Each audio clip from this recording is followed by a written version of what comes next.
So you probably clicked this video because of the title and you want to know, is the JB4 reliable? Will your car survive?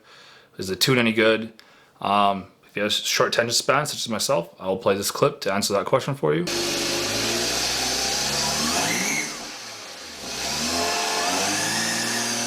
So that clip you just saw there, that is actually my personal A90 Supra that has a blown turbo due to the JB4. For a little bit of backstory, pretty much what happened is I installed it on my car about 2 years ago. I made a video about it and it ran pretty good. I always ran map 2, always 93 octane. I have a downpipe, charge pipe, cold air intake, and a resonator delete on my car for supporting mods. And then afterwards I also got an oil catch can and a valve cover breather. Well, it didn't help.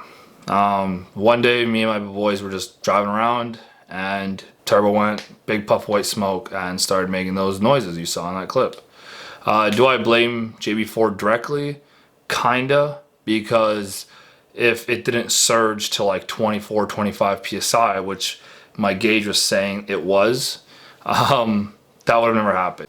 So if you're curious what a JB4 is, pretty much, it's just a piggyback tune. You hook it up into your wastegate, believe it's like your airflow sensor, and then it plugs into your ECU, I guess, and it kind of tricks the car to just produce more boost. So like if like you set your JB4 to ask for 4 pounds more, let's say your factory boost is 19 or 18 pounds, you'll make 23, 22, whatever you ask it to. For myself, I just ran map 2, and afterwards I swapped to a custom map, but the custom map wasn't doing such good numbers when I would do test hits.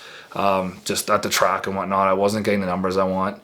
If anyone's curious, usually as a beginner, you only run map 1 or 2 and make sure you have the supporting mods, of course. Map 3 is like kind of kill mode, it kills your turbo.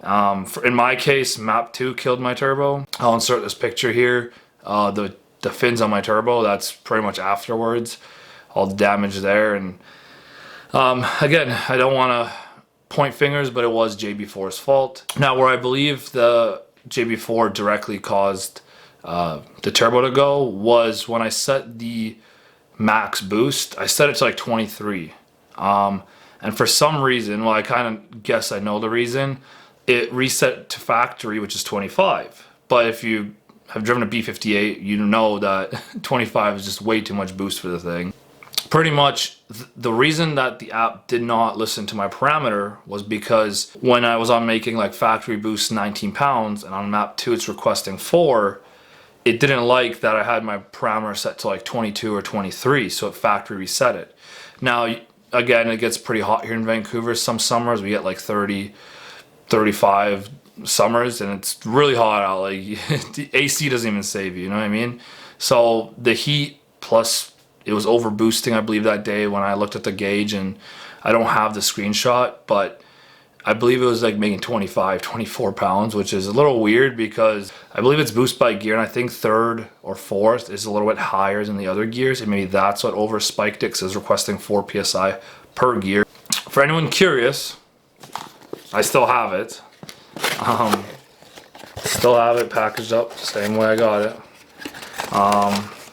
But yeah, I've lost my faith in it a little bit. I've seen lots of people say good things, but then when I posted it in my Vancouver A90 Super chat, apparently there was like 3-4 dudes that had the same exact issue as me in the chat, and there's only like 200 members in there. So to me, that tells me that it's a pretty common issue.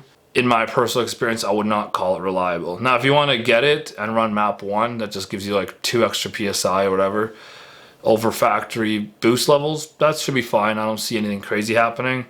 But as you see, people said map 2 safe. It was not safe in my situation. Again, there could be multiple factors. It could be the heat, could be me running my car a little bit hard. Of course, everyone drives differently, but to me, a tune should be something that meets the middle point. It meets the middle ground, which is reliability and meets power. And in the middle, you have like this perfect balance where you're making your set numbers, but you're also not gonna blow your motor, blow your turbo, and all that. And a new turbo for the A90 Supras are not cheap. I believe I paid like $3,500 for mine.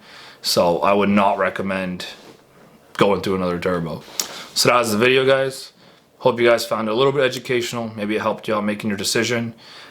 As for myself, I'll throw this up on Facebook Marketplace for half the price I paid for it, which kind of sucks, but it is what it is. And yeah, if you have any questions, just drop them in the comments. I'll try and get back to you guys as soon as possible. And to answer the title of this video, no, I do not trust the JB4. It is not reliable, and I will stand by that until I can run map 2 on a car and not grenade the turbo. So, hope everyone's doing good, and take care, guys.